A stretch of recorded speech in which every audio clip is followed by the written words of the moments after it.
Hello and welcome to Lake Cabin Leadership. My name is Kristen Woodlock and I'm glad you're here. This is one of our quick learning opportunities around how do we recapture our language when we're working together and we're busy, stressed, or overwhelmed. I know in many places I go to, I hear, we're busy, busy, busy. We're so glad we invited you to come here, Kristen, but we're too busy, we're too stressed, we're too overwhelmed. And it just sort of gets like, right?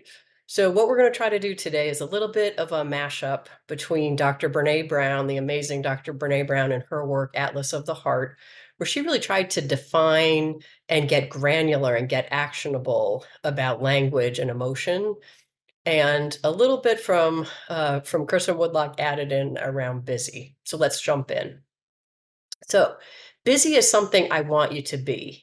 Busy means that your talents, your ability to engage people, to welcome them, to help them get better, to help them lead meaningful lives, to help them find connection in our community, that you're great at the work that you do, and I want you to be busy.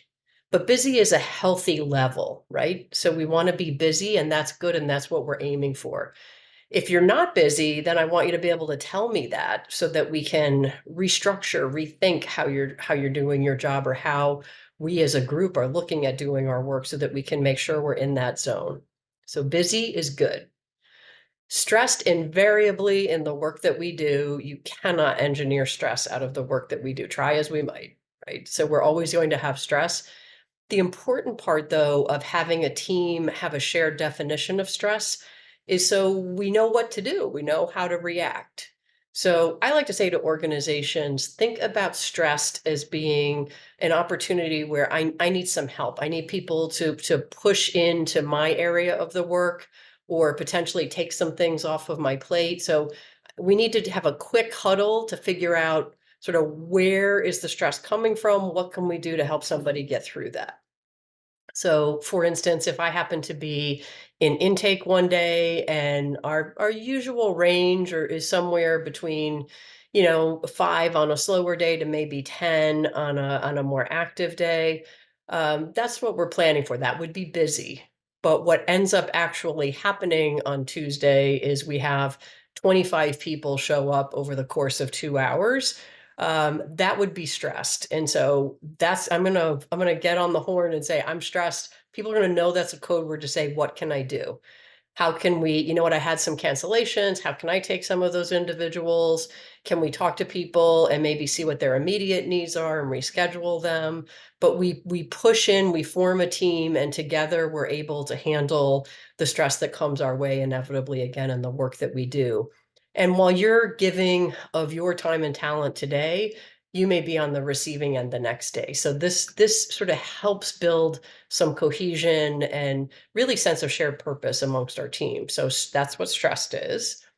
Overwhelm is something, I love this definition that Brene uses in her book from John Kabat-Zinn. He's just a master of naming things, I think, and being really helpful. And it's just such a wealth of information around stress. So what John Kabat-Zinn says, I just want to make sure I read it and give him full credit for it here. Our lives are somehow unfolding faster than the human nervous system and psyche are able to manage well, right? So we've all felt that. That's part of the human condition, right? It's a ticket of admission. You are going to feel overwhelmed. And while we can't, prevent that from happening, what message, what takeaway do we have from that on our team? So the takeaways around overwhelm is that the only thing you can do when you're overwhelmed is have a period of non-doing. So that period, I can see like the somewhere on this video, the wheels are turning, right? That does not mean a 7-day vacation. It doesn't mean a trip to Hawaii. That doesn't mean, whatever it is that you may choose to do to relax. It does mean, though, we need to give enough time for our biology to catch up with what's going on. So that may be a period of quiet, of non-doing. You take a walk, and usually it's around 15 minutes, might be a little bit longer for some folks, but we need to let that happen. So what might that look like in our organization? Well, again, hypothetically, but I bet it happens when we have some of our providers that are very heavily scheduled. They may say, you know what, I am overwhelmed, I'm blown.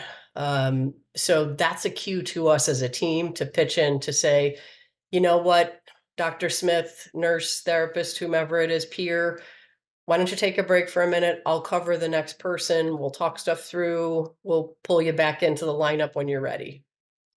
So overwhelm, the only cure for that is a period of non-doing. So what do we do as leaders when we have somebody who's potentially showing up very frequently and saying they're overwhelmed, I'm overwhelmed, I'm overwhelmed, every day, twice a day, once a week? What's a cue for me as a leader, and what can I do with that?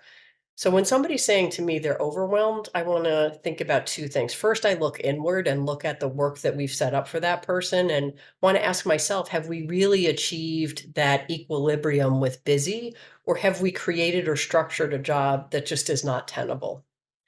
And again, I can sort of imagine some of you are saying, well, with our workforce shortage, with the demand for our services, there's just no way I can keep up. Well, that's really where it falls on us to start to make priorities and choices. What is it that we can't do? What is it that we need to change? And those are sometimes difficult. Those sometimes require, within our own hierarchy or with regulatory or accreditation bodies, conversations. But it's on us to make sure that we have tried to prioritize to really honor that concept of busy. So it may be for us to look at the position.